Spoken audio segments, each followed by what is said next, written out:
আজকে তো রাখি পূর্ণিমা, সবাইকেই জানাই রাখি পূর্ণিমার অনেক অনেক শুভেচ্ছা। আমিও আজকে একটু এই বাড়িতে এসেছি আর আমার গোপালের জন্য একটুখানি ক্যাডবেরি আর রাখি নিয়ে এসেছি। আজকে রাখি বলে কথা, গোপাল ঠাকুরকে তো রাখি বাঁধতেই হবে, তাই না?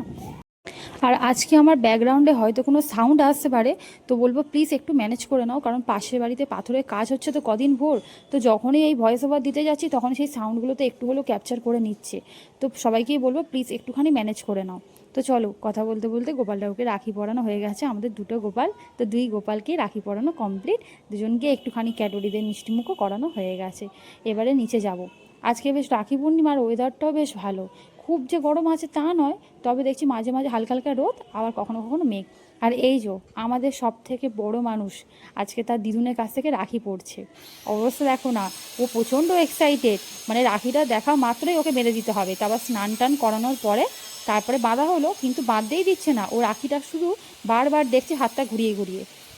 তারপর যখন ওকে বলা হলো আগে বেঁধে দেওয়া হোক তারপর তুমি দেখো, তারপরে গিয়ে রাখিটা বাঁধতে দিল। আর যারা জানো না বলে দিই, যাকে রাখিটা পরানো হচ্ছিল সে হচ্ছে আমার বোনপুর রিকু। তো যাই হোক, চলো, সবাইকে রাখি পূর্ণিমার অনেক অনেক শুভেচ্ছা আর অভিনন্দন। সবাই খুব ভালো থেকো, সুস্থ থেকো, রাখি পূর্ণিমা সবার খুব ভালোভাবে কাটুক, এটাই কামনা করি। আর ব্যাকগ্রাউন্ডে যেহেতু আওয়াজটা আসছে একটুখানি ম্যানেজ করে নিও। তো চলো, রাধে রাধে, দেখা হবে পরের কোনো ভিডিওতে।